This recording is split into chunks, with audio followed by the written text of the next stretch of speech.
Hi everyone, I think we can begin now. Uh, Hi Sharmila.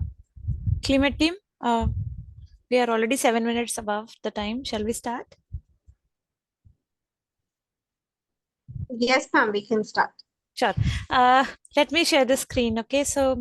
Hi everyone. So today we'll go more in depth for systematic literature review, and we'll talk about the extraction process and quality checklists. Sharmila will be taking you through the session. Let me just share my screen. Okay. And do let me know once it is visible.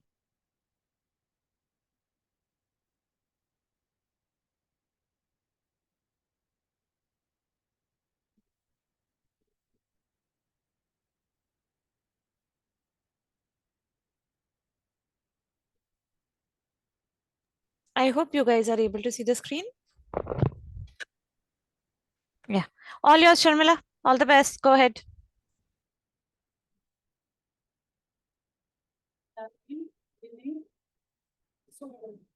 Let's start.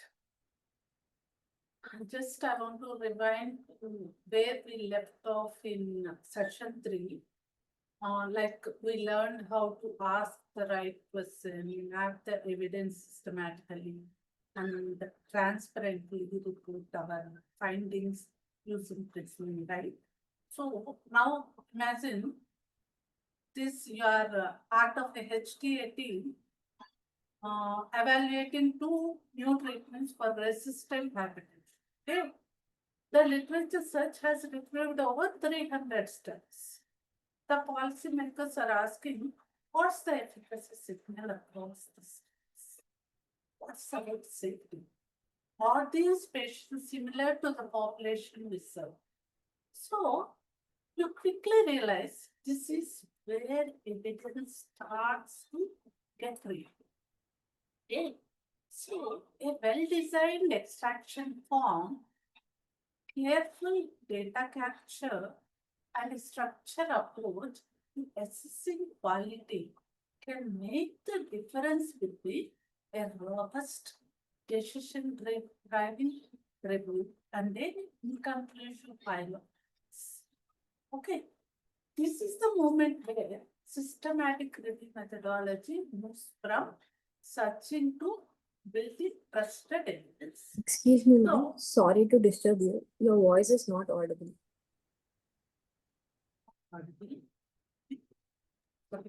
It's not clear. It sounds from very far, Sharmila, and echo is there. If you can maybe move closer to microphone.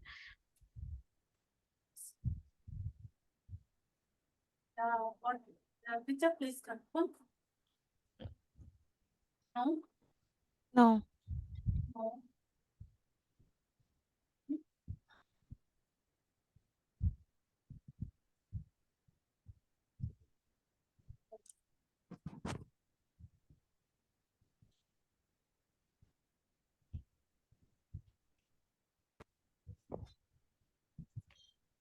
Teacher, what about now?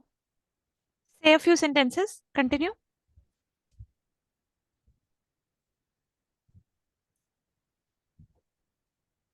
Teacher, am I audible? Yes. Go ahead.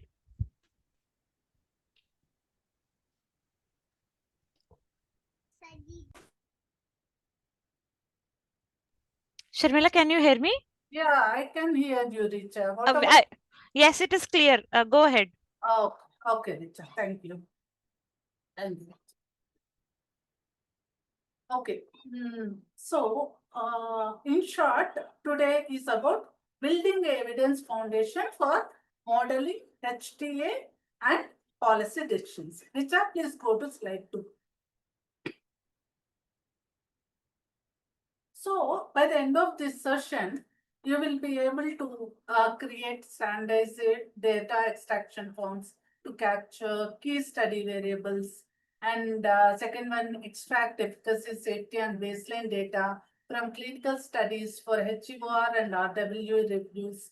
And the third is conduct risk of bias assessments using Cochrane ROB and Robbins frameworks. And fourth is grade the quality of evidence using the grade methodology. Okay. Next, use tools like Providence and Distiller SR to streamline extraction, but it is not free. I'll explain you. And quality assessment workflows. Okay. And go to next slide, Richa.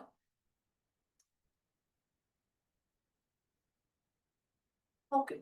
Now that we understand why structured evidence is so crucial, now let's talk about how to build that structure. Okay. Before we can extract efficacy, safety, or baseline characteristics, we need a blueprint.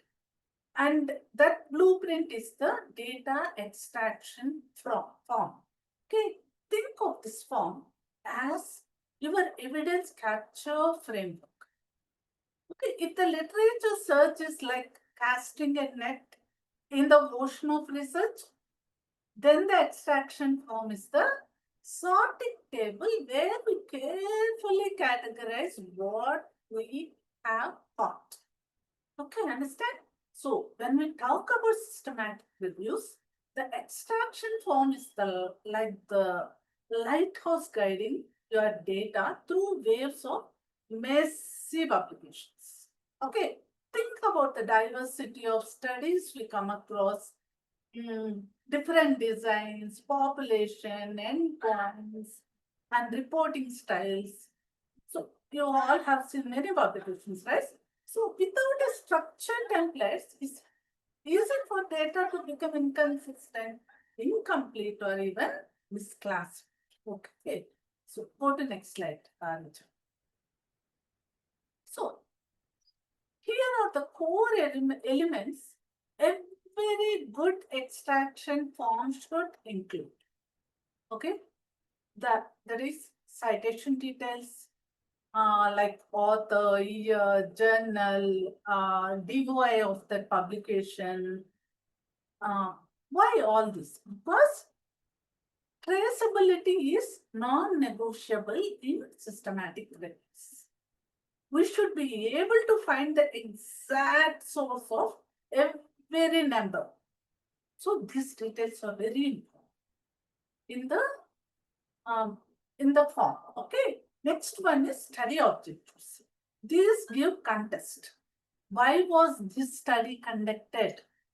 What question was it designed to answer? So if you are giving the study objectives in that form, so this type of information we'll get. And third one is study design. So like, what are the study designs we have already dealt with? That is RCTV, observational, pragmatic, hybrid. This isn't just descriptive, it determines what kind of bias to look for and what evidence grading path to follow. Okay, next, baseline characteristics. Here, who are the patients? What's their age? In the baseline characters, what all will come? Okay, what is the comorbidity profile of the patients? And what is the disease stage? Are they similar to the population we care about? We have inclusion and exclusion criteria. So, in it, we can see, are they similar to the population we care about? So we can get that information there. So this matters for external validity. So next, the intervention details. So in intervention, molecule name, dosage, administration route, frequency, duration, inconsistent reporting. So is a major source of confusion in HTA, actually inconsistent reporting and all. Okay, and if you comes then outcomes. So outcomes, primary, secondary, exploratory endpoints. This is the heartbeat of the review. Outcomes is the heartbeat of the review. What we will eventually analyze and present, like in diabetes, HbA1c. So those are the outcomes. Those are the endpoints. Okay, and lastly, results. Results with the outcomes. Those are the numerical values like effect sizes, SD, SC, confidential intervals, p-values, event counts, time points. This is what flows into your meta-analysis or modeling. So all are the elements it should be there in a very good extraction form. Okay, then usually I often tell to my team, if your form can't tell the story of the study at a glance, it's incomplete. Okay, by building these elements in at the start, we avoid messy rework during analysis or grade. So we should have all those knowledge. What is that disease and what all will come in? What all will come under these elements? We should have idea of that. So I have this. Let's think about what happens when two people extract the same study in different forms. Please answer, any of you. Either you can answer in the chat or you can unmute and you can answer. Let's think what happens when two people extract the same study in different forms. Errors may occur. Yeah, right, good. It's not look like a consistent work. Yes, very good. Very good. Yeah. The first thing we see Missing of the data chances will be very less. is any more answers?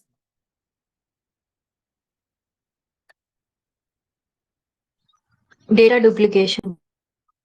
Yeah.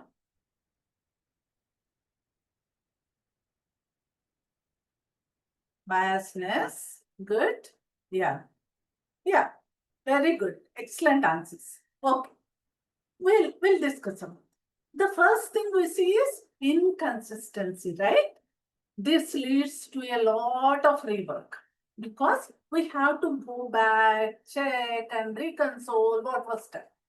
So it also delays synthesis and can lower our interpreter reliability.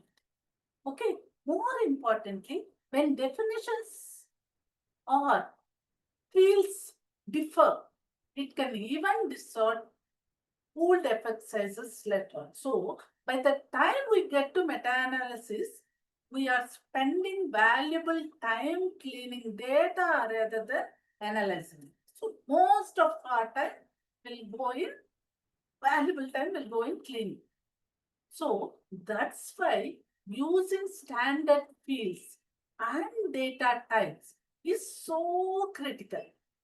So simple things like pick list or validators can prevent conflicting entries and save us a lot of unnecessary harmonization work down the line. Okay. And one more. Can anyone share an example where missing information in the extraction sheet caused confusion later? Any one example?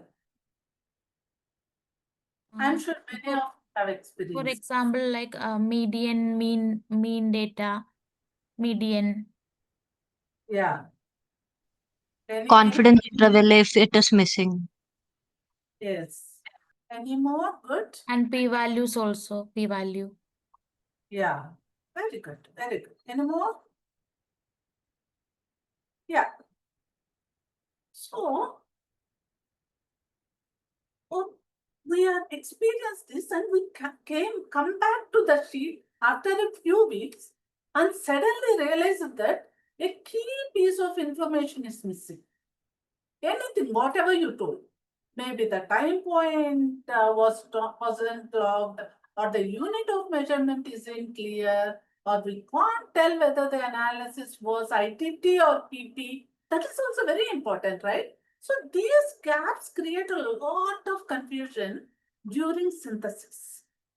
So for example, if you don't know whether blood pressure was measured in mmHg or kPa, we risk mixing incompatible data. So some maybe in MMHG and some may in KPA. And so, if you are mixing, we are consolidating the data, all is incompatible. The data is not right. The numerical values are not with the same unit. So, if no week or analysis set is specified, we can't confidently align studies in the meta-analysis. So, a small oversight at the extraction stage can create big downstream problems. That's why it's essential to log things like time point, unit, and analysis population upfront. Okay, and one more question. If you are designing your own extraction form, till now, whatever we discussed on that content, what three fields would you absolutely not miss?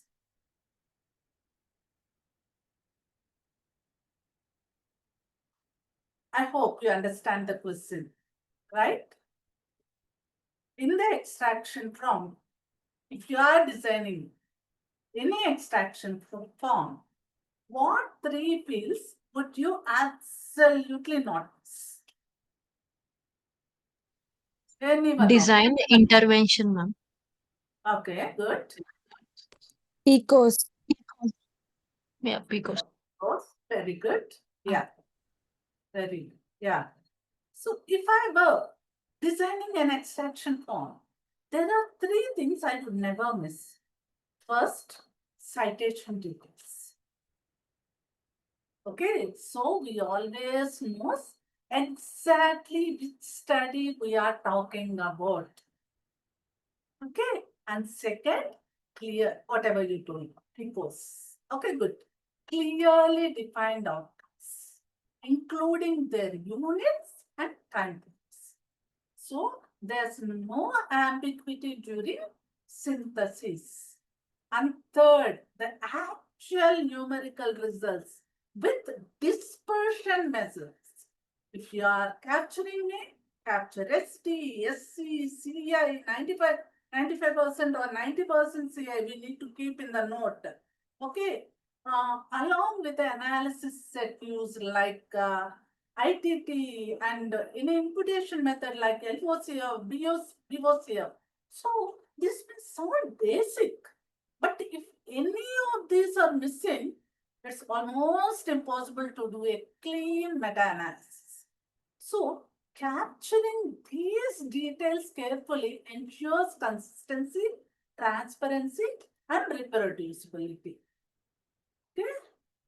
Richa, I'm just going on. Go to next slide. Just I'm explaining them. Go to is it go yeah.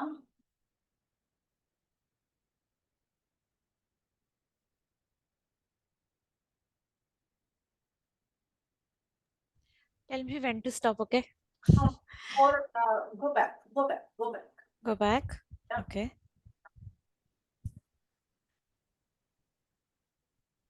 Back. Go back. This one? Back. Okay. No problem. Sorry. No. Tell me when to stop, okay? Go back. We started from here. Wait, here itself, right? Yeah. Mm, Are you looking for something? I can go further. No. Be there. Okay. Pradipta, thank you. No problem. I'll put on mute.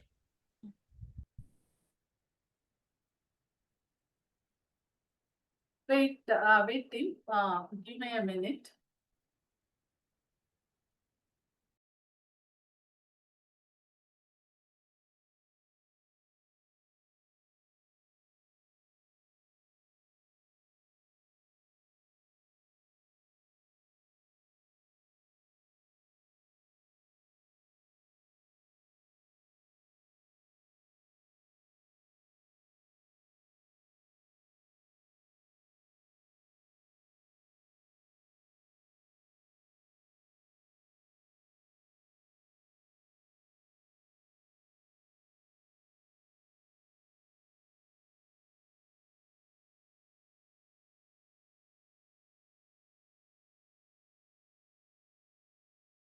Yeah, thank you, team.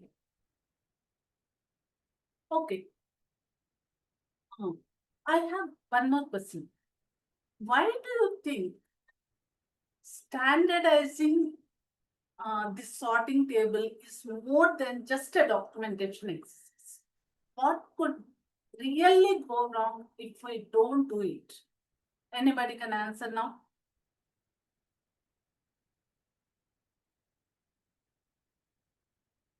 If you don't do this sorting table or anything, sorting the table without if you are documenting on the Word file or anything, what could really go wrong? Whatever we have dealt till now, answer that.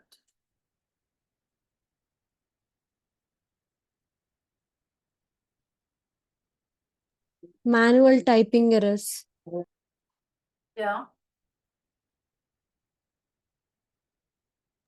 Ma'am, maybe we'll know like what type of fields we want, like what data we must group. Because some like not every paper has similar Yes. things in the result and discussion section. Yes. Then Well, ma'am, if we miss any of the parameter during data extraction, that may lead to a total deviation, or that may cause an issue for the result that we are going to show for the SLR. yes. Yeah, good. Well, so without standardization, every team member may interpret or enter data slightly differently. Okay, that makes the data set messy. Okay, so harder to compare and more prone to errors when each row in our table follows a different structure. So this slows down synthesis and will spend more time cleaning than analyzing. The same things I'm repeating for more better understanding. Okay.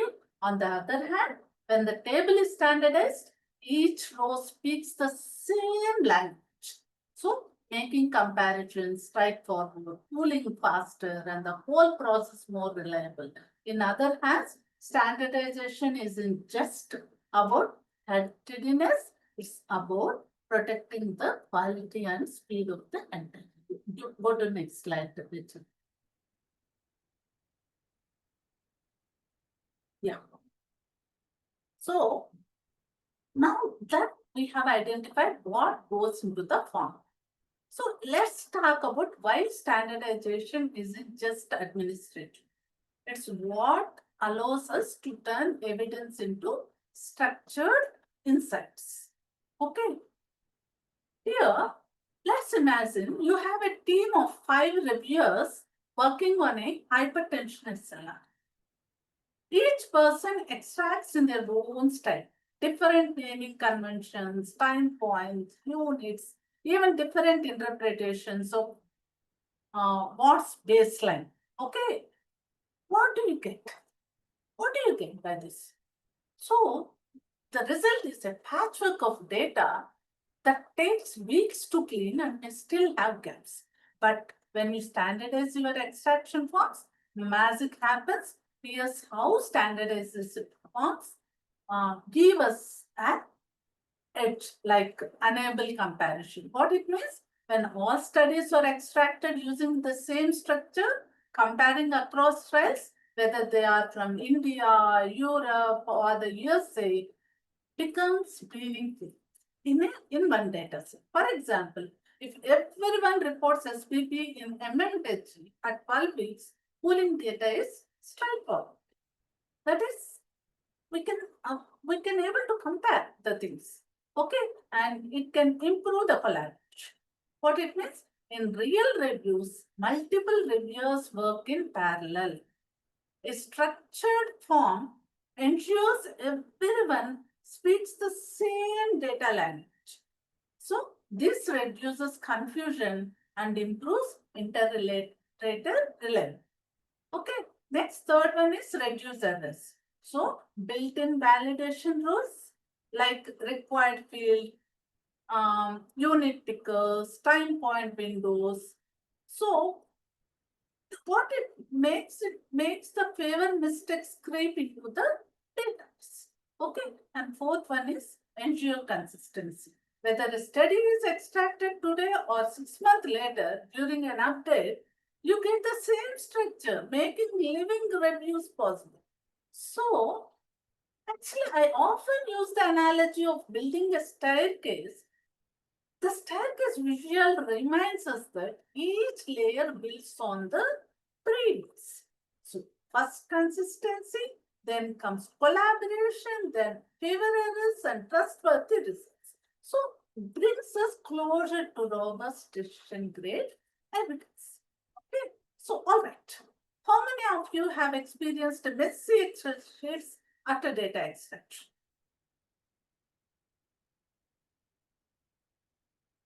Just you can hand raise enough or keep me in the chat.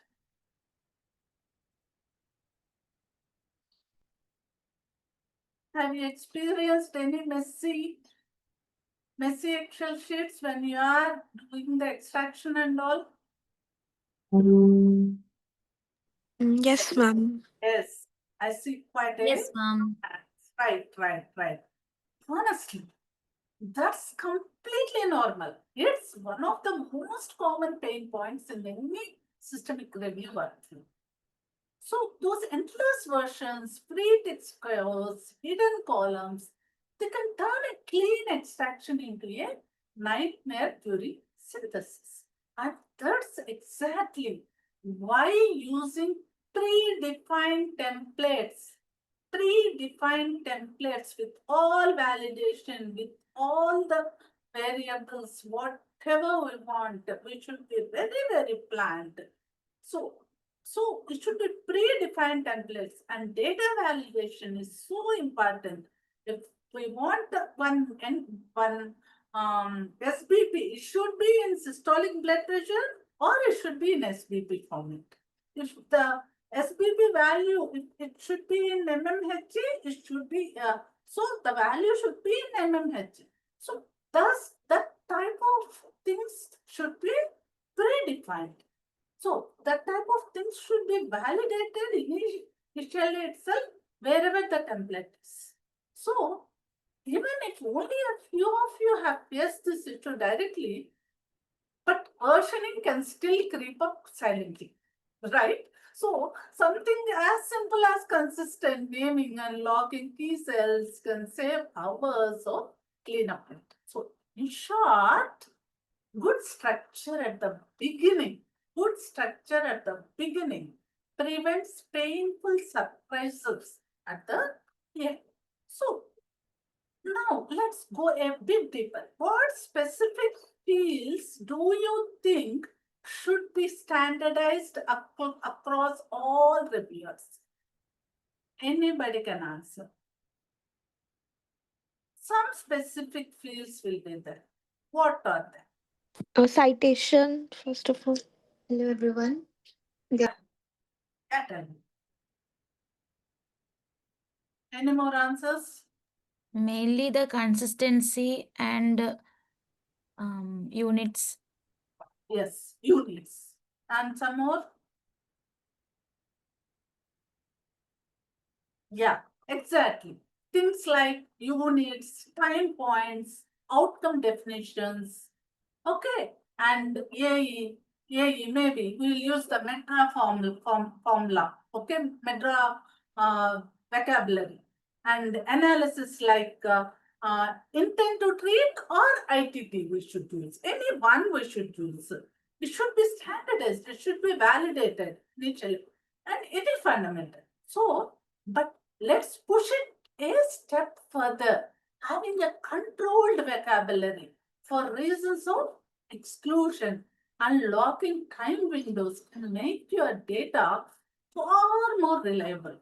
So think of it this way: when everyone speaks the same, like data language, your synthesis is faster, cleaner, and less prone to error. So if the template is predefined and there is good data validation, for all the variables, wherever required, the data validation should be there. So, and it will be less prone to error. So, no but surprises later in meta-analysis because someone entered week 12, another wrote 12W, like 12 week, and the third left it blank. There is no time point at all, or just keep is 12. So there will be messy and the time taking for the cleaning will be more. So initially itself, we are doing the the form. He or she should make the form with some validations. Initially itself should be predetermined template. Okay. And third, okay, imagine we are starting a hypertension SLR right now. If you had to standardize just one unit and one time point, where would you begin?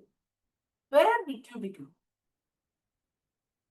Just tell me. Imagine we are starting like some SLR, means the patients will be hypertension. So, if you had standardized just one unit, if you want to standardize just one unit and one time point, where would you begin?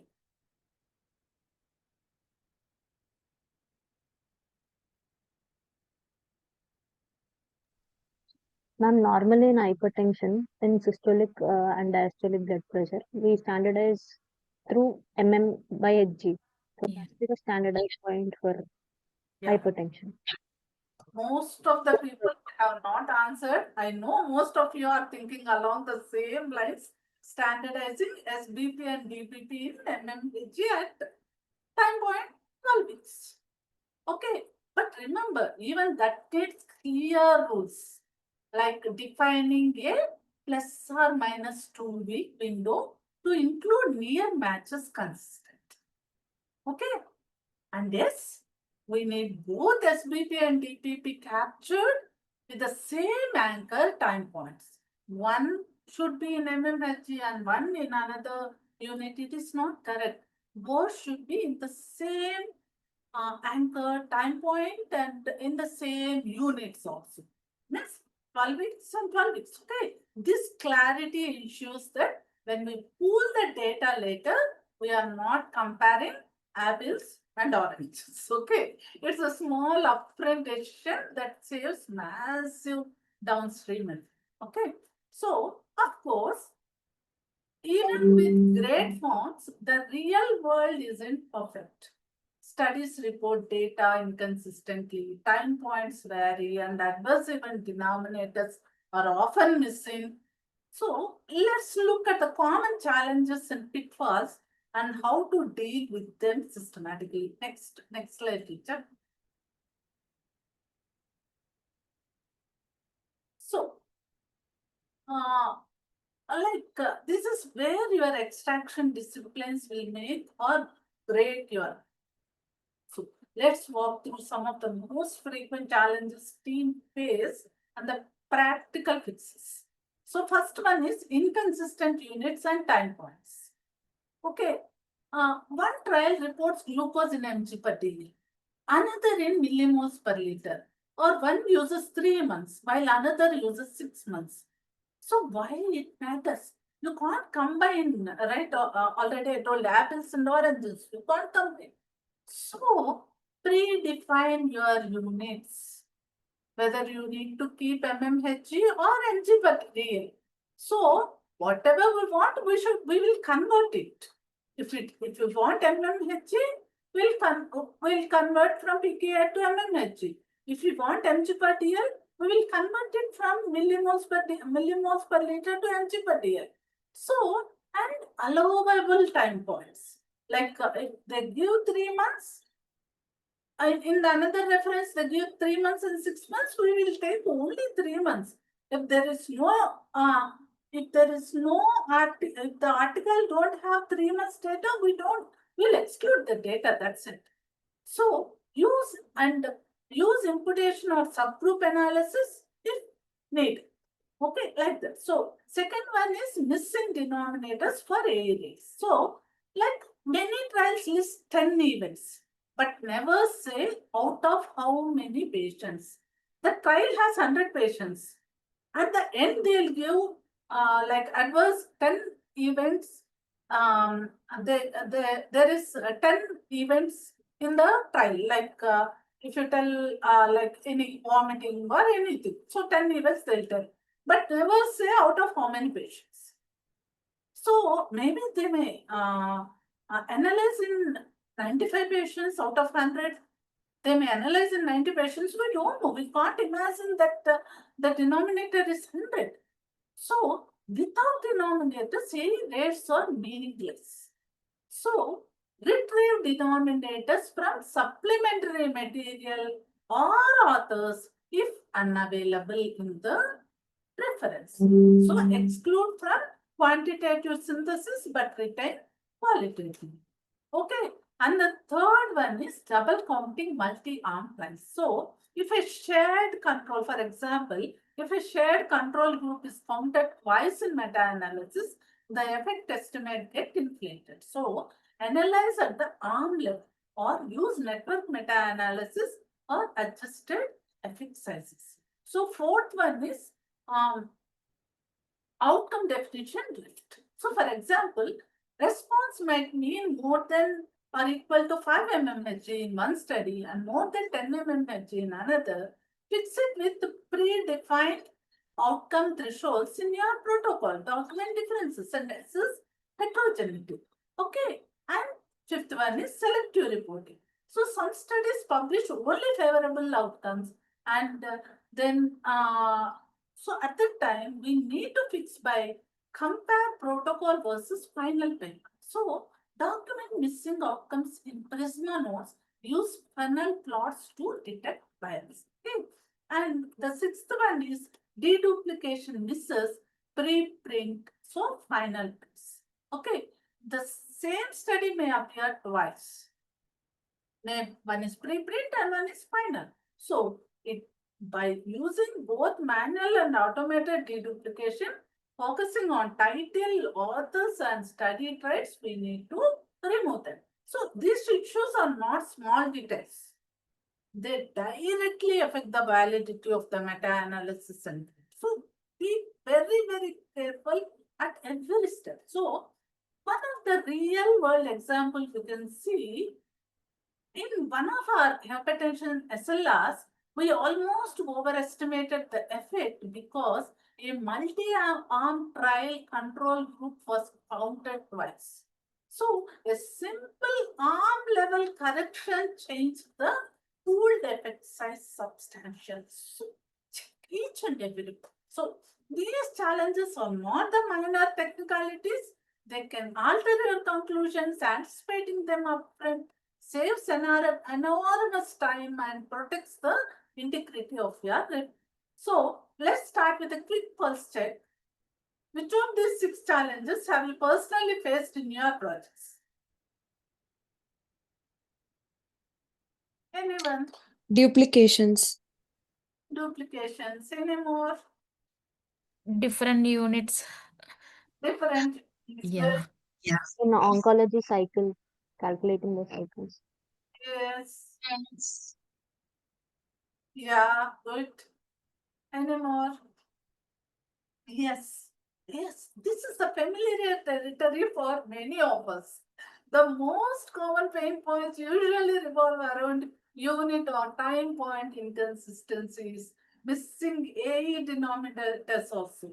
Most of the references and duplicate records, good, from preprints and final publications like that. So this is why it's so valuable to build in preventive measures early on, like unit validators, to keep our data aligned and a simple deduplication checklist to avoid duplicate counting. And also don't forget about multi-arm trials. They can be sneaky. If you are not careful, shared controls can be double counted and distort effects. These small details can have a big impact on your synthesis. So now let's talk about how we will all tackle these problems in real life. What did you do? Or what made it complicated? Any of you can answer. Any of you can answer. How we can tackle these problems? Have Ma'am, you- a template should be given prior to it. So based on those SOPs, we should extract the data to avoid errors. Yeah, right, good. Any more answers? For different units, ma'am, consistent formatting, like same format need to continue. All data extractors. Okay, okay. Any more? Yeah, good tip. Yeah. So some great strategies are sticking to protocol defined rules. So we have predefined already. Okay, contacting study authors for missing information. Okay, we are analyzing at arm level and setting pre-specified thresholds, whatever you do. Okay, these are exactly the kinds of proactive steps that keep your evidence clean. But here's the crucial piece: logging every single decision you make. Why? Because when you move to grade, the transparent decision trial is what strengthens your evidence rating and makes sure to document everything in your Prisma notes as well. That way, nothing get lost between extraction and reporting. Okay. So, here a practical scenario. If you had to fix inconsistent units, what's the very first step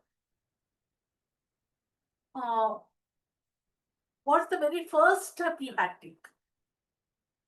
If you had to fix inconsistent units, what the very first step you had to take? Almost you already answered. To have we have to extract every data on based on some standards like meter to centimeter. We have to do it every unit into meter. Yes, the standard practice is to convert everything to the protocol defined reference unit using a documented formula. So for example, I can tell one thing. 1 week, can you tell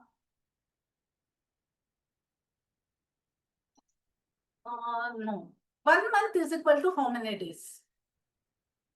1 month is equal to how many days? 30 or 31. 30 days, yeah. No, sorry, it is 28 days. Okay. 1 month is equal to 20 days, 28 days. Okay. 1 week is equal to 7.333 days. So that is the actual thing. These are the main points we need to think of. So 7 days, sorry, 1 week is equal to 7 days and 1 month is equal to 4.333 weeks.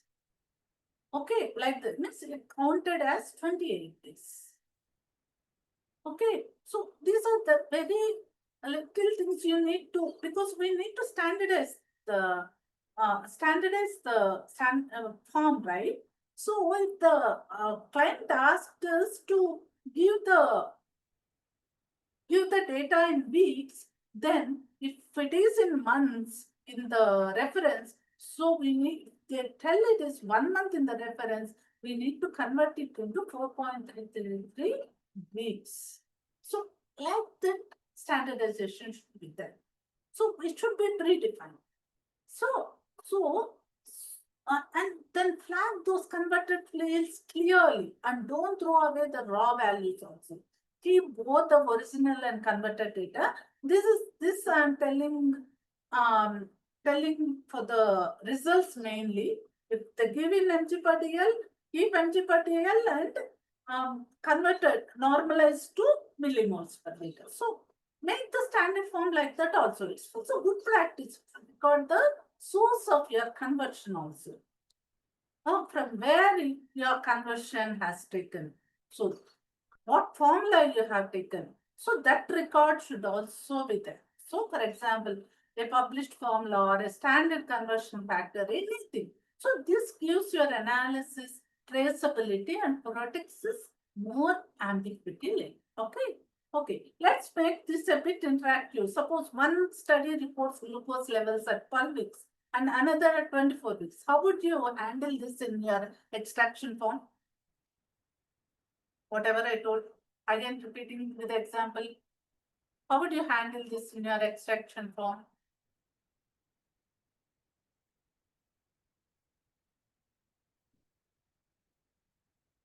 You can use predefined time windows, or if that's not feasible, analyze the 2 time points separately or through subgroup analysis. So what you should avoid is naive pooling across different time frames without clear justification. And if a study falls outside your time window, treat it as a separate subgroup or sensitive analysis. This preserves the rigor of your synthesis. Okay. So now next slide, teacher. Next slide.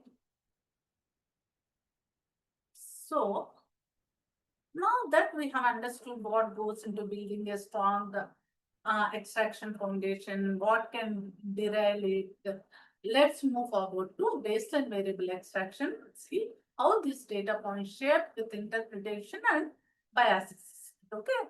So extracting baseline efficacy and safety data. So now that we have learned why standardization extraction forms are essential and what elements to include, and let's move into a heart of what we exactly extract: baseline, efficacy, and safety data. So in systematic reviews and HEOR analysis, this is the stage where data moves from being descriptive test in papers to structured evidence tables ready for meta-analysis, modeling, and decision making. And why this matters? Because baseline data tells us who is studied, what kind of patients were enrolled, what comorbidities they had, and whether they are comparable to our target population. For example, in hypertension, mean age, percentage female, and presence of diabetes or critical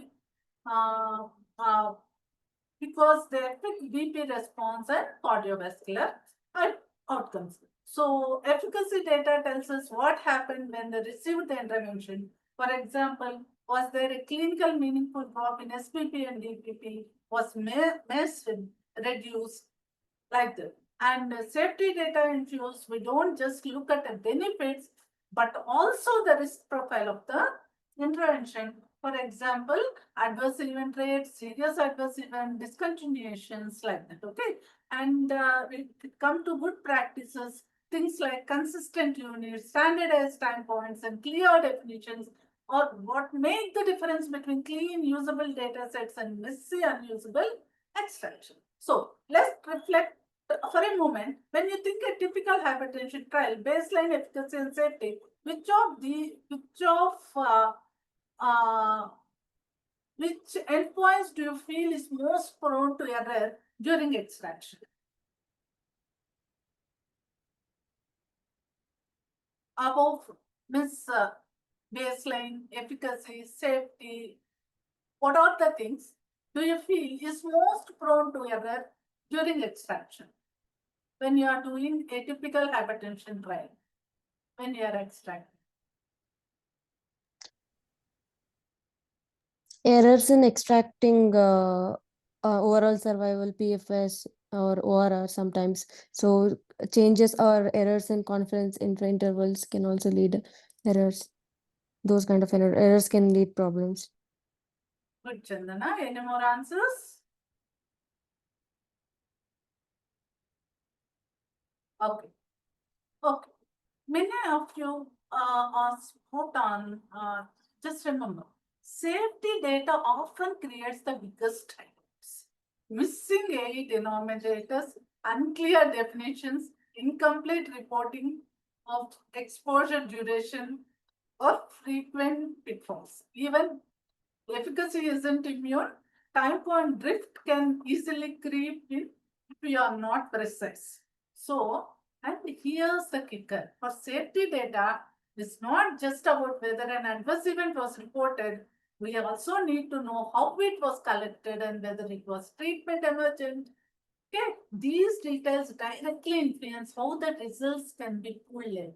So, when in doubt, flag those fields early and make sure definitions are locked before you start extraction. Whether it is treatment emergent or just AE or anything. So, do that. So let's talk about unclear time points, a subtle issue that can cause major downstream problems. Can anyone share an example where this led to complications during meta-analysis?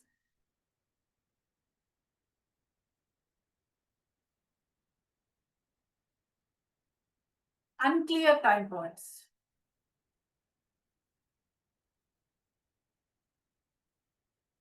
Okay, I'll tell. Mixing studies that report outcomes at week 12 and week 24 can completely shift the effect estimate.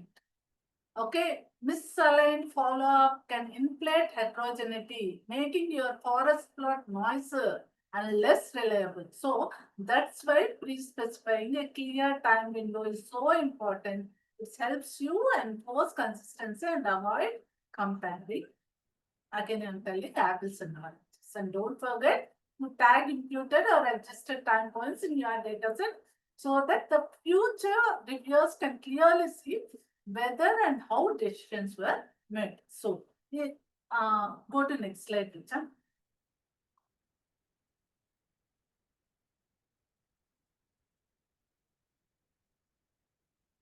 Okay. So, this in the earliest part of the we discussed what to extract, how to design the form. Now we'll zoom in on the types of data we actually extract, starting with the baseline variables because they set the stage for everything that follows. Okay, baseline variables are not just demographic necessities. They define the population, influence treatment effects, and determine validity of your findings. Okay, when HTA agencies evaluate an intervention, they always ask, is this evidence applicable to our population? And the answer comes from baseline data. Okay, here are the typical baseline domains to extract in hypertension pricing. Guys, are you following or it is going on your... Is there any problem? Ma'am, we are following, but Following. Okay, good, good. Because for the last question, I didn't get the answer. That's why I'm again asked. Be interactive, okay? So, demographics, medical history, demographics like age, sex, race, ethnicity. So, for example, older adults respond differently to antihypertensives than younger adults. So, here the demographic is very important. Older, the age of the patient. So, gender differences may influence adverse event pattern. Male and female may influence, okay? And medical history, hypertension, duration, cardiovascular disease, diabetes. So these comorbidities are critical effect modifiers.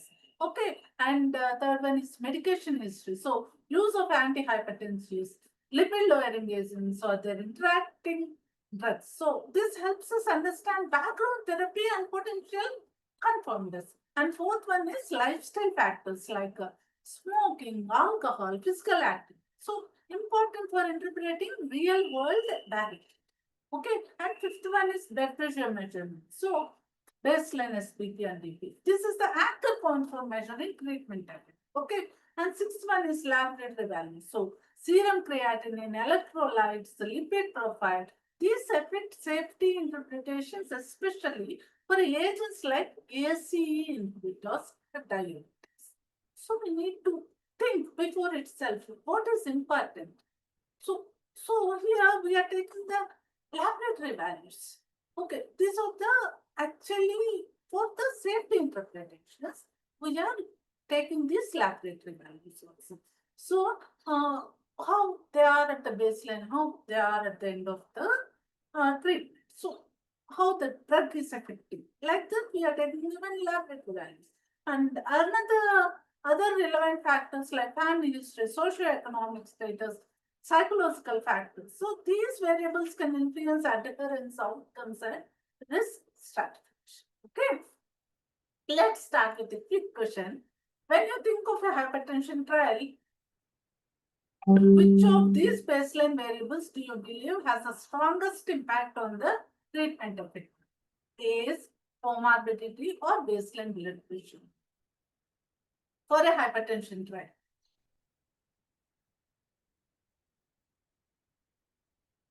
Answer. Please interact. Please answer me, guys. I hope you understand the question right. Can I repeat the question? When you think of a hypertension trial, which of these baseline variables do you believe has the strongest impact on the treatment effect? Is it age, is it comorbidities, or baseline blood pressure? Lifestyle Baseline blood factors. pressure. Baseline blood pressure measurement. Yes, that's absolutely right. Baseline blood pressure is usually the key driver. So the higher the baseline SBP, the larger the absolute reduction we are likely to see. Okay, this is because absolute benefit is closely tied to baseline. So is comorbidities do matter too, but they often act more as effect monitors. So influencing risk levels and shaping how different subgroups respond to treatment. So when we are extracting baseline variables, it's not just about filling in fields, it's about anchoring our interpretation of treatment effects in the right clinical context. So now let's talk about a flip side. Have you ever seen a situation where missing baseline information made it difficult to interpret results?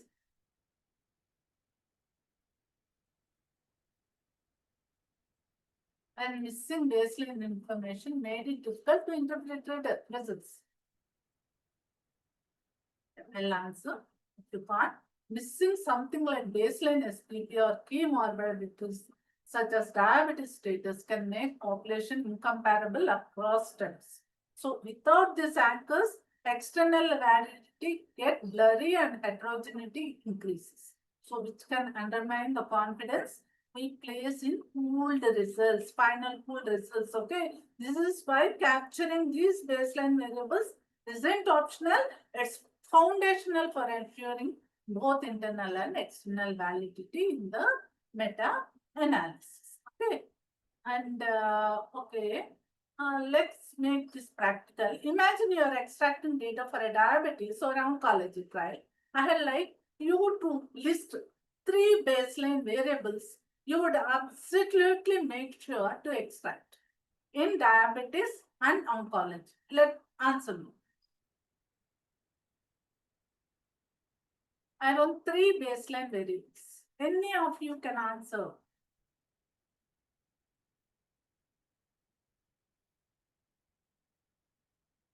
Unmute, unmute. Please unmute. HbA1c in diabetes. Oncology. Carbon rate. And Lots. HbA1c level Hmm. in diabetic. And what about oncology? Okay, I'll answer. But mute yourself. Yeah, thank you. Okay, for diabetes, common key variables might include baseline HbA1c, good, duration of diabetes, and insulin or other medication use. This also affect our treatment too. Okay, in oncology, we need to know any prior medication till how many days priorly they have used that medication. Okay, all these things we need to know. So in oncology, I'll likely look at disease stage, ECOG, performance status, and prior lines of therapy. So notice how these variables don't just describe the population, they define how you interpret the treatment effect and assess whether studies were comparable. Okay. So when your extraction template is designed, you don't just list baseline BP or like that. You define how it should be captured. For example, mean plus or minus at each visit. So and whether ambulatory or clinical grief. So these all the things are also you need to keep in mind. Okay. So next slide, please. Okay.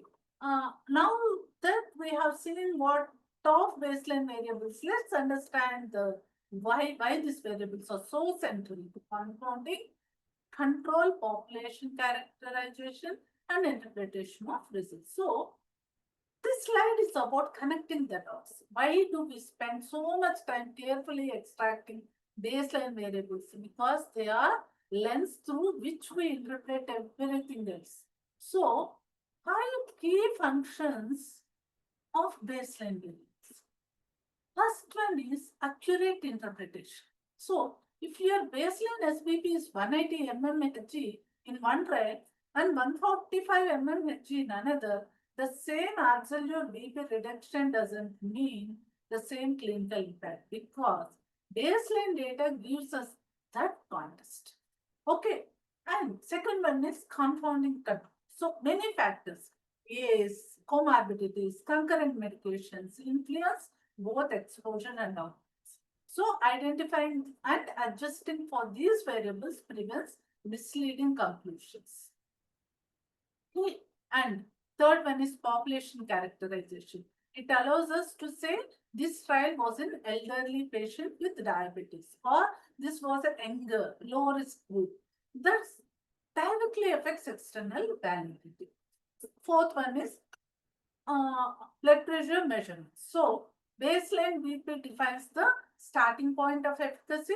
Without it, calculating change over time or comparing groups isn't meaningful.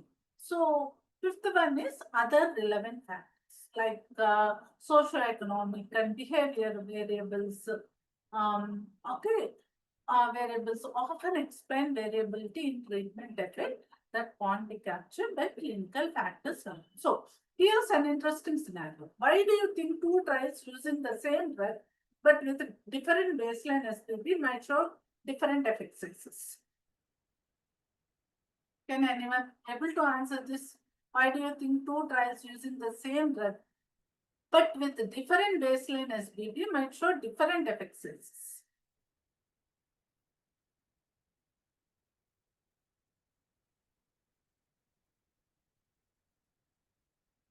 Okay. I can tell you one classic example of regression to a mean and baseline risk driving absolute effects. When patients start with a higher SBP, the absolute reduction tends to be larger, even though the relative effect may remain similar. It's also important to remember that target attainment rate shifts with baseline values. A higher starting SBP means more room for improvement, and that changes how we interpret the effect. So, context really matters here. We can't just look at the numbers, we need to understand where those numbers start. Okay. Now, let's think practically. What strategies can help ensure we capture baseline variables consistently across studies? I want the answer. Please answer, guys. What strategies can help ensure we capture baseline variables consistently across studies in an extraction form? Minimum person. I asked very. Ma'am, treatment population should be defined. For Okay. different I'm for asking strategies. Yeah, tell me. for different blood pressure rate, we can put range. Oh, yeah. Okay, good. Any more answers? Okay, Choosing proper study designs. good. Any more answers? Okay. Okay. So, consistency starts with structure. Don't miss that, okay? Fix it in the visit or time point. So, these are the strategies we are following to capture baseline variables consistently. That's why I asked this question again. Keep fixing the visit or time point for measurement. So first structure is very important. Okay, capturing values as mean plus or minus SD and clearly stating the measurement method are key. For blood pressure, for example, we may define whether we are using clinical readings or ambulatory results, and uh, what we are sticking to it, for what we are sticking to, like that. We should also predefine which cohort we are reporting on, such as ITT. This is the structure, guys, structure. So, ITT population and include three clear rules and handling missing data. So, when these elements are lost in upfront, it drastically reduces variability during synthesis. That's why I again asked this question. So structure is very important. So, like this. Okay, next slide, teacher. So, yeah. So we have understood the foundation, who are patients are. Now let's move to the next big piece. What happened after they are treated? That means focusing on outcomes. So efficacy outcomes. For example, here we have taken the hypertension study. So in any trial, efficacy outcomes are the core evidence tracks. So they are what clinician, payers, and regulatory look at to maintain. In hypertension studies, efficacy isn't just about lowering BP, it's about reducing cardiovascular risk, hospitalization, and improving quality of life. So, we typically categorize outcomes into four layers. So, primary outcomes, the main measure of effectiveness. So, common example is change in systolic BP at 12 weeks from baseline. This is the outcome usually to power the trial and usually drives labeling or disbursement decisions. And secondary outcomes, additional cardiovascular measures like other than 12 weeks SBP, any other, so change in BBP, proportionate change in BP control, changes in pulse pressure or lipid levels. And surrogate markers like predictors are long-term risk like left ventricular mass index, albuminuria, carotid intima media thickness, surrogates for. So these are very important in modeling long-term benefits and cost-effectiveness analysis. And fourth one is quality of life. So patient-centered outcomes. So measured using instruments like EQ, FT, FL, or SF36. So this reflects how the intervention affects the patient daily life. So critical for HTA. Okay. So when extracting efficacy, always note time points, units, definitions like controlled BP can vary by guideline and whether it's intent to treat population or the protocol analysis. So here's a quick one. When you are extracting efficacy outcomes, what's one thing you always double check before entering the data? Can anyone answer? What one thing you always double check before entering the data? When you are entering the efficacy outcomes. The efficacy outcome should be that predefined population. Maybe mixed population, so we need to extract. Anymore. When you are extracting the efficacy outcomes, what one thing you always any more answers to me? Ma'am, units, ma'am. Yeah, good. Any more? Time point, ma'am. Good. Yeah. Any more? Whether it is ITT or protocol. Yes. I'm or asking. protocol population. I'm asking the questions repeatedly in different format. That's it. I need the answer. It should be interactive. Okay, exactly. Time point, unique, outcome definition, and analysis set are the core checks. But there's another crucial element many people forget, that is dispersion. We have already talked of SC, ST, like whether it's ST, SC, CI. We need to make sure variability is captured correctly because it directly affects weight in meta-analysis. Okay, and don't overlook how control BP is defined in the protocol. So sometimes a trial might use less than 140 by 90 mmHg as a threshold, while another uses less than 130 by 80 mmHg. These details may seem small, but they make a big difference in how we interpret the results. These should be noted in the forms. Okay. Okay, let's explore that further. Can anyone share an example of how definitions of BP control might differ across trials? Ma'am, we have American Art Association. Just now I answered. Again, I asked the question. That's it. Yeah, good. How they define? How they define? The same answer, whatever I told. Some trials define control as less than 140 by 90, while others use less than 130 by 80. So some measure it in a clinic, others by ambulatory BP monitoring.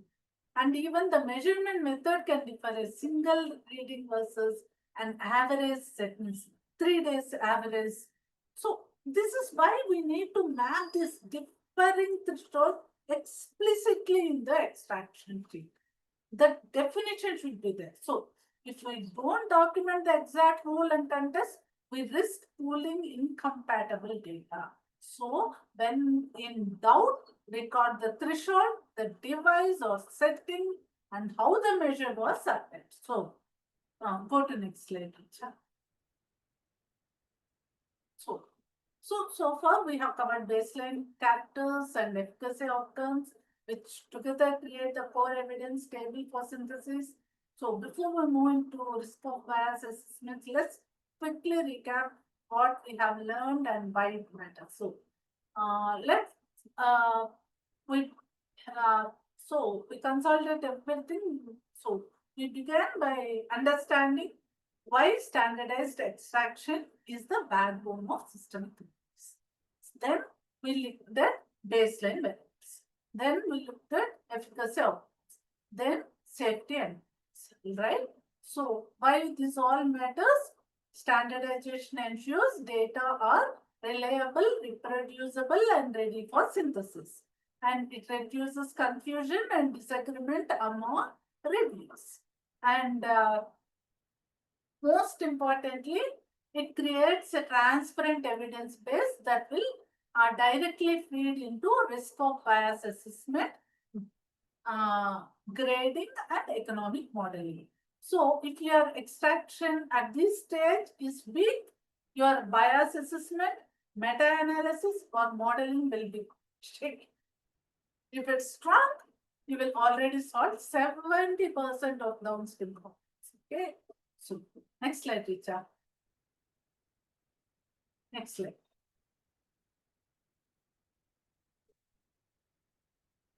Okay.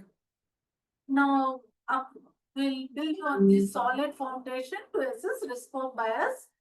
Okay, and understand how these extracted variables influence that assessment. Okay.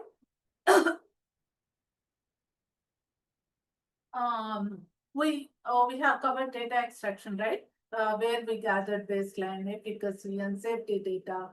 And the next step is to critically appraise the quality of evidence we have extracted. So one of the most common and subtle threats to validity in clinical research is selection bias. So this occurs when the participant enrolled in the study. Hear carefully, guys. This is very important. They are enrolled in the study or not representative of the target population, which can overestimate or underestimate the true intervention. Okay. For example, imagine a hypertension study recruiting only motivated volunteers with good health literacy. These patients may be more adherent to medication, more engaged in follow-up, and more responsive to intervention. The result, an inflated treatment effect, not because of the drug, is better, but because of the patients are different. So we assess selection bias along the spectrum. like high risk, moderate risk, and low risk. So self-selection introduce major differences from the general population. For example, enrolling only patients with mild hypertension or fewer comorbidities. And moderate risk, some bias exists. And high risk, self-selection, and in moderate risk, there is some bias exists, but carefully analysis, like stratification, subgroup analysis, can conduct. We'll get all this information in the references. Whether the patients are carefully analyzed, they are analyzed with the stratification or they are analyzed with the subgroup analysis, then these type of references will come under moderate risk. If the patients are enrolled self-selection, so then the patient that is in high risk. And if it is low risk means minimal or no meaningful difference between enrolled and target population. Okay. So here a thought of experiment. What kind of selection bias might occur if the hypertension trial recruits only urban health conscious participants? Can anyone tell? We have seen high risk, moderate risk, low risk. High risk is self-selection. Moderate risk is some bias exists like stratification, subgroup analysis. Low risk is minimal or no meaningful difference between the enrolled and target population. So, I am asking what kind of selection bias might occur if the hypertension trial recruits only urban health conscious participants? High risk. High risk. No, I can't approve here. Shita, please tell me again. High risk, ma'am. Yeah, any more answers?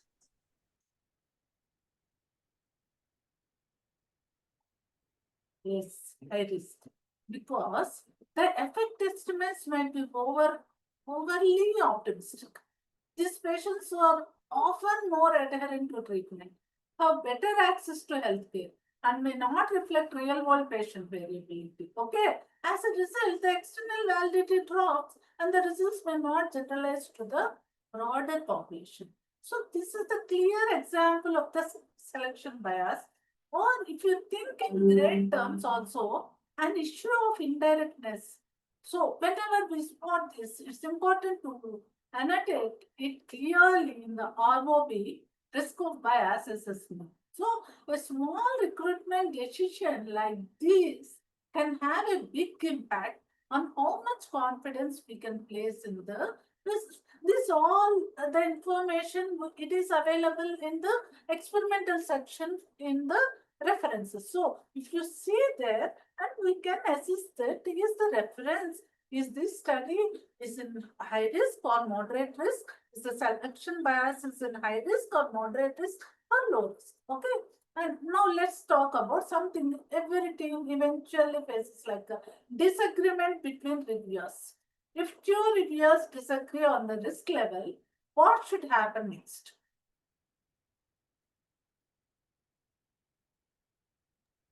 Take decision from third reviewer. Any more answers?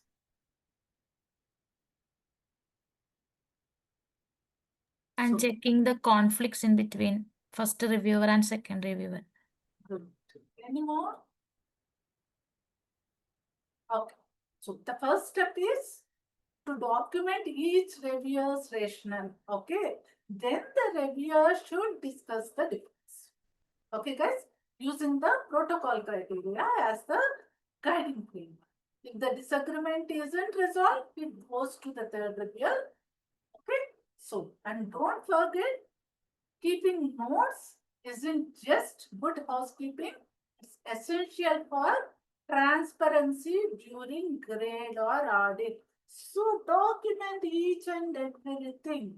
Okay, every final call should be backed by the documented process, not just a verbal agreement. I hope you people understand what is selection bias, right? Yes or no?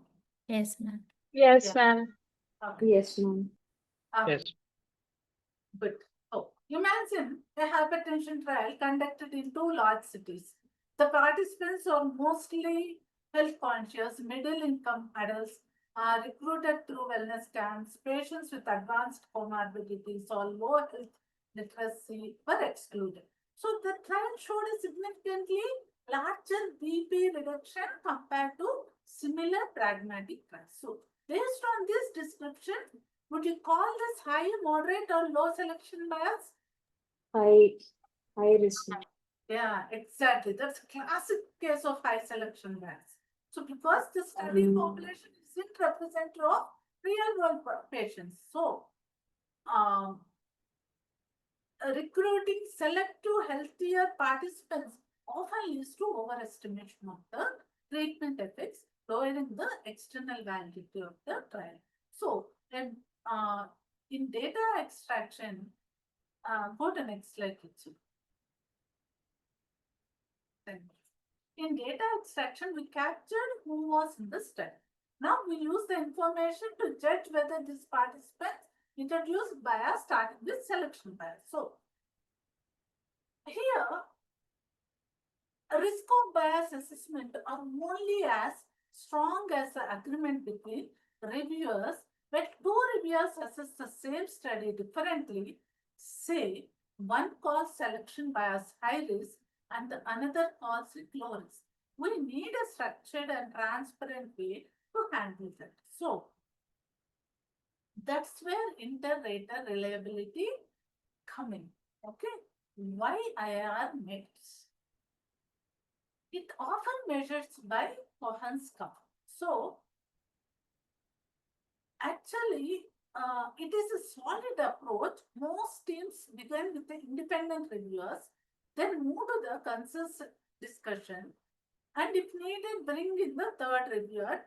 Okay, but here's an additional layer that strengthens your process, periodically calculating this reliability. It's not this reliability Cohen's curve will come in A. Okay, mostly in manually we don't use to do, but it is very good if you do manually too. And remember, it's not enough to just talk through disagreements verbally.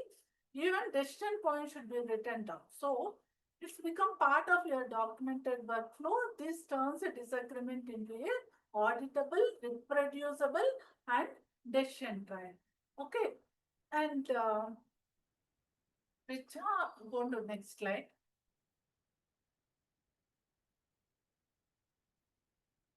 Okay. So actually, in this bias in research is rarely one dimensional. So to make a well-informed judgment, we need to evaluate multiple domains that can influence study outcomes. Okay. So in the Cochrane framework, the key domains include the random sequence generation, allocation concealment. In random sequence generation, we'll see were participant truly randomized. So if you open the reference and see the reference, so these things you can able to, if you read complete reference, you can able to analyze these things, means random sequence generation, allocation concealment, blinding of participants and personnel, and blinding of outcome assessment, incomplete outcome data, selecting the word. These we can document, means we can analyze from the reference and uh, we can record it. So when random sequence generation, we can record were participants truly randomized? Yes, no, or unclear. But most of the references, they'll tell it is randomized means randomized. So for that, we'll get the answer. Yes. So if you read the reference, we can able to answer this question. Okay. And allocation consignment. Was group assignment hidden from investigators and participants? If they tell double blind study, we can. But if it is unclear, to whom they have they have blinded, we can keep unclear also. But so if it is open label, we can tell no to this. If it is double blind, we can tell yes also. Okay. And if it comes to blinding, was knowledge of group allocation, blinding of participants and personnel, was knowledge of group allocation minimized? So what type of allocation they have used? So these also we'll get from the reference, but at the same time, if it is unclear, we write it as unclear. So blinding of outcome assessment, was outcome measurement independent and blinded? So they'll give in the stats. We are measuring this outcome assessment in mask blinding. In the blinding mode, we are assessing these outcomes. Then we can clearly write yes. But if it is unclear, we need to write unclear. If they are not, if they told it is not masked, then we can tell it is no. So incomplete outcome data. So but dropouts and missed data handle appropriately means if in the reference they have given about the dropouts and missed data, then it is incomplete or then it is yes. If yes means so we have the data, so it is no. If there is any incompleteness, if they are not mentioned any dropout data or missing data, how they handle the missing data, then it should be yes. Okay, then selective reporting. Where only favorable outcomes published means initially they told HbA1c. So 4 or 5 outcomes they have told in the protocol. But after coming into the outcomes, whatever have the good output, whatever have the efficacy output, so only that particular outcomes they have reported. So where only favorable outcomes published, then it will be yes. If it is not, then it will be no. So then based on the risk in each domain, we make an overall raw judgment. I'll show you, okay? Don't worry. So in this slide, we have several examples like low risk in most domains, minor concerns overall, and high risk due to unclear allocation, and high risk due to incomplete outcome data, and high risk due to blinding issues, and unclear risk in randomization and concealment. Okay, so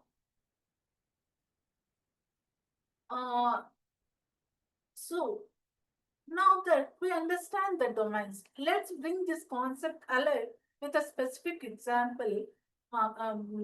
Richard, go to next slide, please. Next slide. Okay. How bias can creep in when patients self-select and how our iterated process ensures consistent judgment. Okay. So now that's here we have assessed risk of bias. Our next step is to translate those judgment into clear statement about how confident we are in the results. So this is where the grade framework, grading a recommendation, assessment, development, and evaluations comes in. Okay. We use these 4 categories in this. Like high means strong, consistent evidence. Means if you take the reference, if you take the study, it is strong, consistent evidence with minimal risk of bias. Means if it is high, what we can tell if it is high in grade means it is strong, consistent evidence with minimal risk of bias. There is no bias. It has strong, consistent evidence in the study. Means, for example, several well-conducted RCTs with large sample sizes showing a clear speed reduction.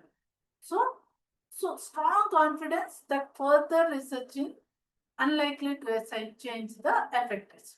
So if it is moderate, means some limitations exist, like a minor ROB, moderate heterogeneity, but evidence remains reliable. Okay. Low means significant limitations or inconsistencies. And low will come in the small trials, mainly small trials. And moderate will come in RCT with some consists in allocation concealment or incomplete reporting, but effect estimates are robust. Okay. And low is for small price, and very low is very uncertain, unreliable evidence like uncontrolled studies, serious bias, or indirect evidence, anything. So grade ratings directly inform reimbursement. These domains mainly that influence the ratings include risk of bias, inconsistency of results, indirectness of evidence, imprecision, and publication bias. Okay. So, okay, go to next slide, Richard.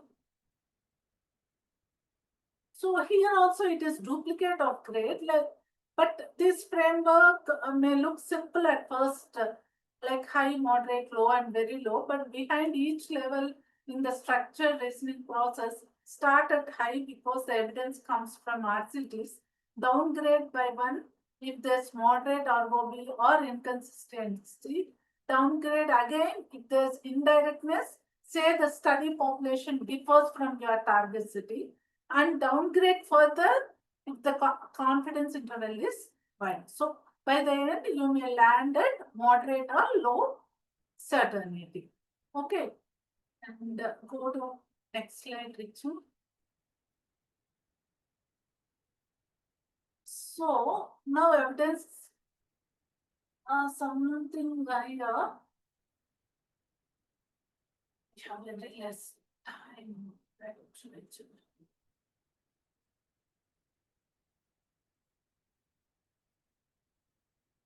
Go to next slide, teacher. We have 15-20 minutes, Sharmila. Yeah. It's okay. Yeah. Good. Okay. Want to take this quickly? You can. Yeah. Yeah. In today's evidence landscape, a systematic review is no longer static. Okay. So, new RCTs, real world evidence, and safety signals can emerge in very few months. So, to keep our conclusions relevant, we use a living review and update strategy. So, this slide shows the key components of that strategy. So, scheduled search updates. So, establish a regular schedule for literature searches, for example, every 6 or 12 months for hypertension, and consider automated alerts to notify you when new publication appears, and tools like PubMed alerts, Dislar SR, or Providence auto updates can help. And second one is label batches. Means like every time new evidence is added, label it by date and source, and this helps track what changed and when, like crucial for version control in living reviews. And rerun deduplication, like new researchers often bring duplicates. So deduplication ensures accuracy of study counts and avoids over counting evidence. So pay attention to preprint versus final publication price. So they can distort analysis if counted twice. So fourth one is append Prisma update. So update the Prisma flow diagram to reflect new study numbers. So document any protocol deviations or search strategy changes. So next, grade reassessment triggers. So set clear rules for when to reassess certainty. For example, publication of a large RCT that changes pooled SPP effects. For example, emergence of a new safety signal. So like that. So like I want 1%. Let's start with the practical. How often does your team update systematic reviews? Any of you can answer. How often? After 3 to 4 years, mainly after the safety data is published, then I think the team updates it. Actually, typically team revisit their reviews every 6 to 12 weeks. And these fast-moving therapeutic areas like cardiovascular or oncology updates may happen even sooner. Okay, a smart way to stay ahead of the curve is to set alerts for landmark trials or pivotal regulatory announcements. So the review doesn't become stale. At the minimum, conducting a annual scan helps ensure the evidence base stays relevant. So, and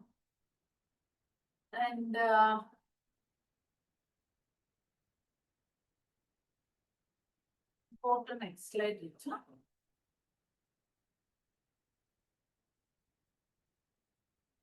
Next slide. Okay. So, what began as a structured extraction process evolved to a bias assessment, evidence grading, and now living evidence maintaining. This is what transforms a static review into dynamic decision support. Okay, like these co-evidence and distiller SR are paid versions. We don't get that. So whenever you people are using in your companies or anything, so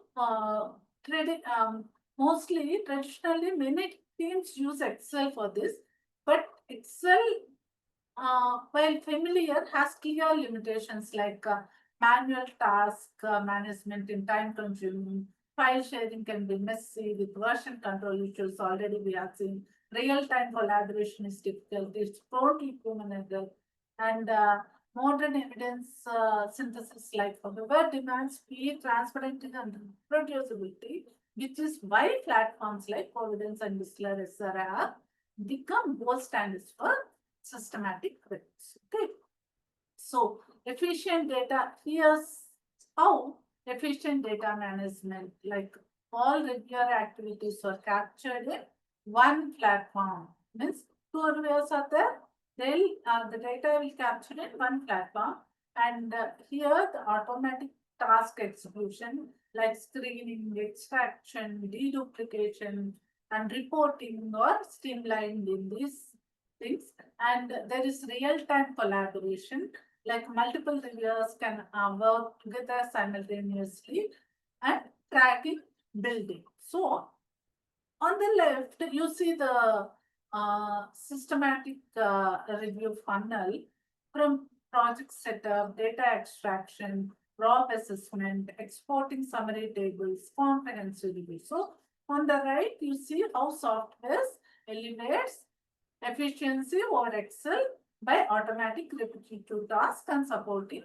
structured collaboration. So imagine synthesizing 120 studies for the hypertension HTA, doing it in Excel can make months and lead to inconsistent data. But if you are using Distiller SL, can cut the time dramatically with live review dashboards, auto audit trials, and exportable outputs ready for modeling. So earlier we discussed how to assess quality. So now we'll focus on how to manage the process efficiently, and that's where platform like these two come in. So in Distiller SR, next slide, teacher.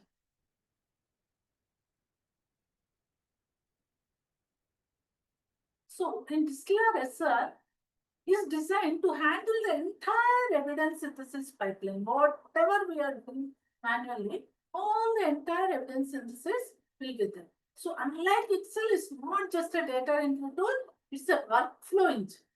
Okay, so it covers screening, full text retrieval, data extraction, report and audit, means built-in tracking of review decisions and conflict resolutions too. We don't want to sit and do anything. We will do conflict resolutions too. And but there will be a manual this thing also, but it will do much faster. Okay, and project management, like it will give the dashboards and it will give the progress tracking, how many who have done, how many references, like that progress tracking, and it will do task calculation. So with minimal manual, this structure ensures transferability, something highly valued in HTA submissions. So especially when agencies ask for transparent working. So in multi-site hypertension review, for example, multiple reviewers can screen and extract in parallel. The PA can monitor progress in real time. So They don't want to ask how many completed, have you completed it. They don't want to ask anything. They can monitor the progress in real time. So rather than merging multiple spreadsheets, okay? So one data flows smoothly through these tools. Reporting was much faster and more standardized. So let's see what kinds of outputs this platform can generate. Next slide, Richa. So, a reporting pack, one of the biggest advantages of using this software is automated, standardized, and reporting. So, typical outputs include ISMA 2020. It is auto-generated based on your screening and inclusion data. So, we don't want to write the numbers manually. There may be some mistakes, but it is auto-generated, and the raw tables it will give compiled directly from your assessments. Okay, and evidence table containing baseline efficacy and safety data cleanly structured, and grade summary of findings pre-formatted formatted for submission or publication. And custom export packs like tailored to the needs of modeling or medical writing things. So they'll export that packs to. So it is saving time for downstream teams, right? Medical writing, history, and dossier or model. So it ensures formatting consistency, avoiding manual errors, and it creates an audit-ready trial for transparency and reproducibility. How many of you have used Coordinates or this type of softwares like Distler, SR, and anything? Yes, ma'am. Distler is sir, used for Always. screening and data extraction. Very good, very good. Okay, okay. Well, so I see we have got a mix of experienced users and there are newcomers also. So that's perfect. For those new to this platforms, one of the biggest advantage you will notice is the automated audit plan. It tracks who did what, when, and why. Those also will be tracked. Something Excel can't do easily, right? And even if some of you prefer working in Excel, once reviewer get larger or more complex, these tools can really make a difference in reducing friction and keeping everything centralized. So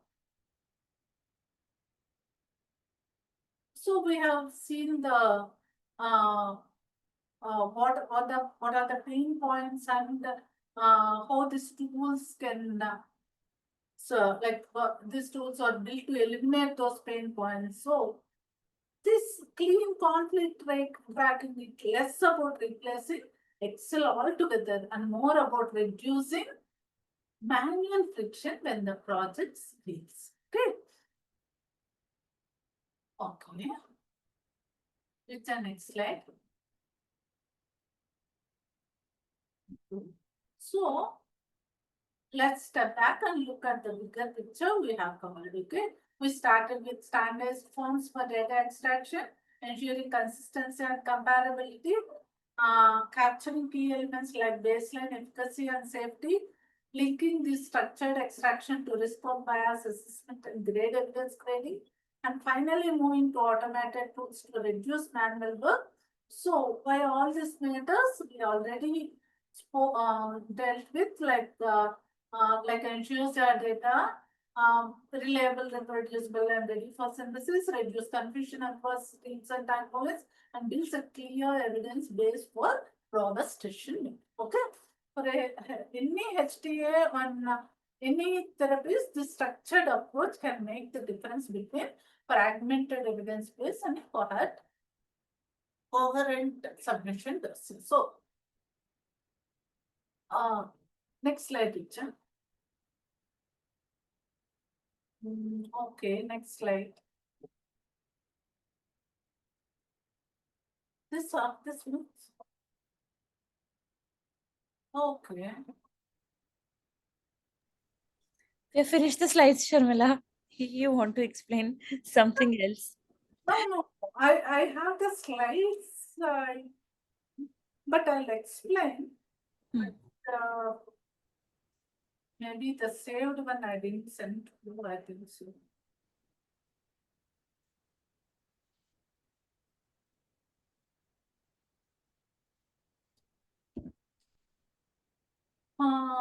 Guys, okay, no problem. This is all, these slides again, we will send.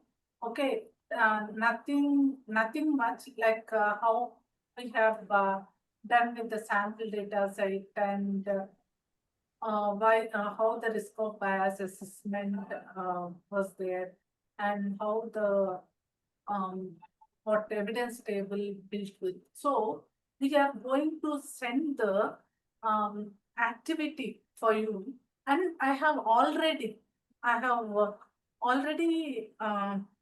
given the example row, and I have given a Word file with 5 references.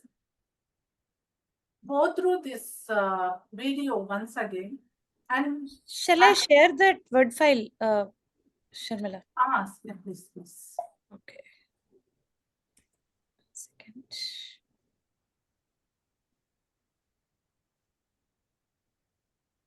Just give me 1 second. I'll open that. First, literature Literature document, right? First, you open that, and we'll tell the activity to after. Hi, ma'am. Yeah, this is the following references. Okay, these references you go through. That you will get the complete picture about the prob or grades or anything. Please keep your time. Please keep your time and read thoroughly before going into the activity. So you can understand better. So I have given about 6 references. Okay, and the 7th one is about distiller. Okay, about the distiller. So go to that URL and see how the distiller looks like. Okay, so that 6 references is the literature, and seventh one is about the distiller software. That's all. Go to another word file picture. This is the literature. You want to read? References for No. Another word file. Another word file. Yeah. So I have evidence table template, literature, Ah. SLR quiz, and references for activity. Yeah. That one. References for activity? That's it, Richard. Yes, that's it. Okay. Activity open. Excel file open, Richard. Okay.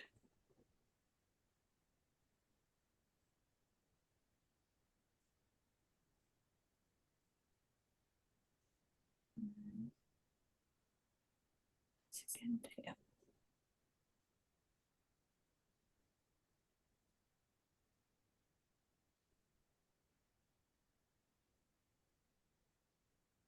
So here, what all the data you need to capture, I have given, and I have already done for one reference. Check this and do as it is.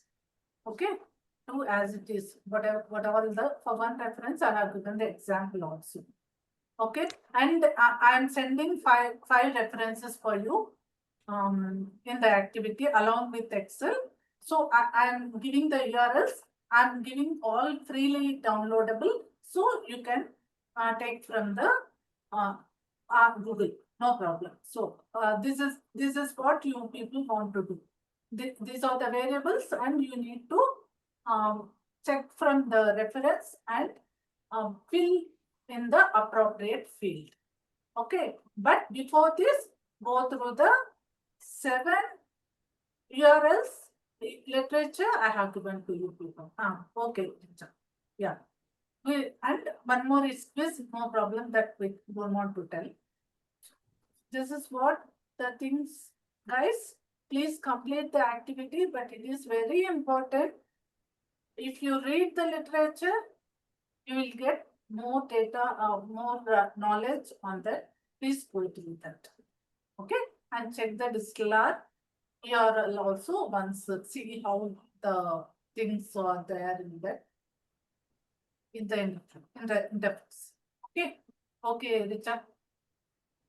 So, hi guys, and thank you, Sharmila, for taking the informative session. And I'll just share these documents. You will get them, and keep on learning. And all the best. Okay, and I think we'll meet now after Diwali. So, wishing everyone a very happy, prosperous, and safe Diwali. Yeah. Happiest Diwali. Happy Diwali, everyone. ma'am. Thank Happy you. Diwali, Happy ma'am. Diwali, ma'am. Happy Diwali, Hello. ma'am. Diwali. Okay, bye everyone. Take care. Thank you. Bye bye.